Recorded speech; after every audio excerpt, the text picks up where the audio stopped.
नमस्कार मेरे प्यारे भाई एवं बहनों, तो आप सभी का स्वागत है आपका अपनी क्लास स्टडी फॉर पर्पस में। मैं हूं वीरू कुमार और आज के इस क्लास में हम लोग प्रश्नावली 8.1 के प्रश्न नंबर 8 में पढ़ने वाले हैं।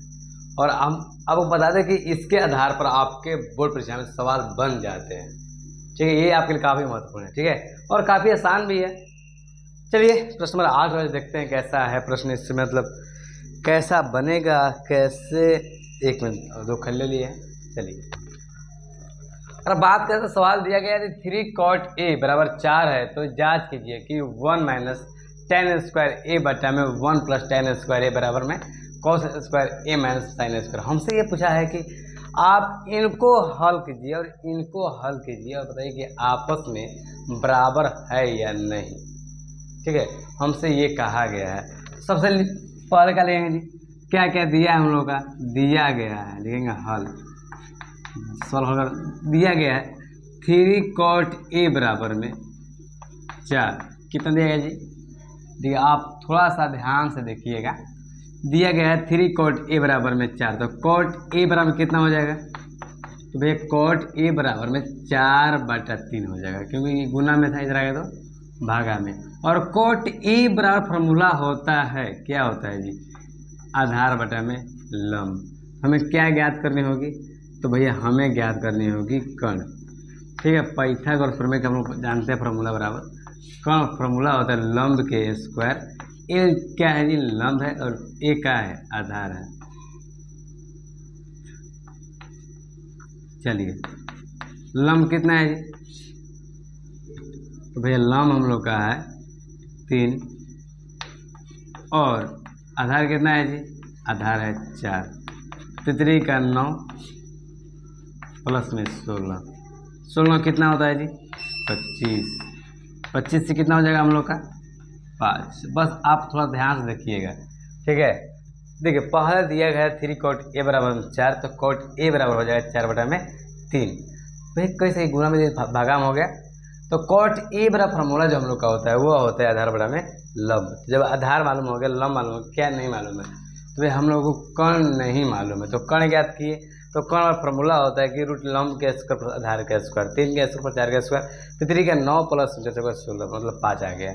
ठीक है, इसके बाद चलते हैं अब प्रश्न से। कहाँ चलते हैं जी, प्रश्न चलते हैं। दिया गया है वो 1 माइनस में tan स्क्वायर a, ठीक है, बटा में 1 प्लस में tan स्क्वायर a बराबर में cos स्क्वायर a माइनस में sin स्क्वायर a दिया गया। ये हमारा क्वेश्चन है। तो क्या यहाँ से हम tan a का मान निकाल सकते हैं क्या? हाँ भैया, tan a का मान निकाल दीजिए। तो भैया tan a का फॉर्मूला होता है लंब बटा में आधार। क्या होता है जी, लंब बटा में आधार। तो क्या हो जाएगा, वह लंब 3 दिया है और आधार कितना दिया है 4, 3/4। उसके बाद क्या आपसे पूछा गया, तो उसके बाद पूछा गया है cos a। तो cos a का जो फॉर्मूला होता है वह हम लोग को हो जाता है मेरे प्यारे भाई आधार बटा में कर्ण। क्या होता है, आधार बटा में कर्ण। आधार कितना दिया गया है, आधार दिया गया है 4 बटा में कर्ण कितना है जी, तो 5। और साइन a के बारे में बात करें तो साइन a बराबर होता है लंब बटा में कर्ण। तो लंब कितना दिया गया है, भैया लंब दिया गया है 3 और कर्ण कितना दिया गया है 5। हमने सब मान ज्ञात कर लिए ताकि हमको इसमें सबका प्रयोग होने वाला है। थोड़ा ध्यान देख लीजिए। साइन a बराबर फॉर्मूला होता है लंब बटा में कर्ण। लंब कितना दिया गया था, 3 दिया गया था, और कर्ण कितना दिया गया था, तो 5 हो गया। उसके बाद tan a, तो tan a बराबर फॉर्मूला होता है लंब बटा में आधार। लंब कितना दिया गया, 3 दिया गया था, आधार कितना था 4 दिया गया था, 3/4 तो cos a। अब जहाँ जहाँ पर tan a है वहाँ पर क्या मान रखेंगे जी, हम लोग क्या मान रखेंगे, tan a बराबर 3/4। हम लोग यहाँ 3/4 लिख कर इसको क्या करेंगे, स्क्वायर बटा में 1 प्लस में 3/4 के स्क्वायर। देखिए जहाँ पर tan स्क्वायर a था वहाँ पर हमने 3/4 लिख दिया। क्यों भैया, क्यों tan a बराबर फॉर्मूला लंब बटा में आधार, तो लंब दिया है 3 और आधार कितना दिया है तो 4। समझ रहे हैं आप लोग? बस आप लोग ध्यान से देखिएगा। और जहाँ कॉस ए है, कॉस ए जगह रखेंगे 4/5 के स्क्वायर माइनस साइन ए जगह पर रखेंगे 3/5, 3/5।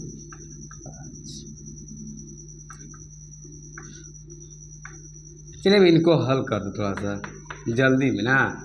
हाँ भैया, तो 1 माइनस 3 का 9/16, ठीक है। इसके बाद 1 प्लस में 9/16। अरे इससे कुछ मतलब 1 दिया गया था, 1 नीचे कुछ ना है तो मान लीजिए 1 ही छिपा है जी। बराबर क्या क्या हो जाएगा? 4 का 16, 50 25 माइनस 3 का सॉरी 4 का 16, 3 का 9/25। अब देखिएगा थोड़ा सा ख्याल देखना है। 1/1 है माइनस 9/16 है। जब इसको हम एलसीएम ज्ञात करेंगे 1 और 16 का, तो हम लोग कितना जाएगा जी? 16 हो जाएगा, ठीक। उसके बाद 16 माइनस कितना हो जाएगा जी? 9। एक बार हम देख रहे हैं वीडियो में खाली दिख रहा है कि नहीं मेरे प्यारे भाई, ठीक है। खाली एक बार देख रहे हैं आप लोग, दिख रहा है कि नहीं? दिख तो रहा है अभी। चलिए तो क्या हो जाएगा बटा में? अभी इसको नीचे करेंगे तो इसका भी नीचे 16 हो जाएगा और 16 प्लस में 9 हो जाएगा जी। इसके बाद जब इनका हम एलसीएम ज्ञात करेंगे तो एलसीएम हो जाएगा 25 और 16 माइनस में 9। अब देखिए जब 16 में से जब 9 घटा देंगे हम लोग तो हो जाएगा 7/16, ठीक है। इसके बाद 16 9 कितना होता है? 25, तो 25/16 हो जाएगा। और बराबर में क्या हो जाएगा जी? बराबर देखिएगा, बराबर में 16 में जब 9 जाएगा तो कितना हो जाएगा? 7/25। तो ये आप लोग ये मालूम होगा कि 7 + 16 दिया गया है तो 25/16। तो इसको जब जो नीचे वाला अंक होता है सब इसको मतलब मान लीजिए बटा होता है ना, जो नीचे वाला अंक होता है ना भाई नीचे से ऊपर चला जाता है और ऊपर वाला जो अंक है वो नीचे आ जाता है। जैसे 25/16 है ना, तो 16 नीचे है कि नहीं? तब 16 कहाँ चला जाएगा जी? ऊपर चला जाएगा, ठीक है। और 25 क्या हो जाएगा? नीचे आ जाएगा। बस वही काम कर देना हम लोगों को। तो 7/16 गुने 16/25 बराबर 7/25। 16 खत्म एक बार में और कितना हो जाएगा? 7/25 बराबर 7/25 लिख देंगे, बराबर है। बस बराबर है, हो गया। इतना ही था मात्र, ठीक है। कुछ नहीं करना था भाई। आप लोग जो कहीं परेशानी होती होगी वहाँ पर एक मेंटेनेंस करे तो हम आप लोगों को पूरा विस्तार से बता दिए हैं, ठीक है। तो पहले आप लोग इसे उतार लीजिए, उसके बाद हम मिलेंगे अगले क्लास में, मतलब प्रश्न 9 के साथ, ठीक है। पहले आप लोग उतार लीजिए।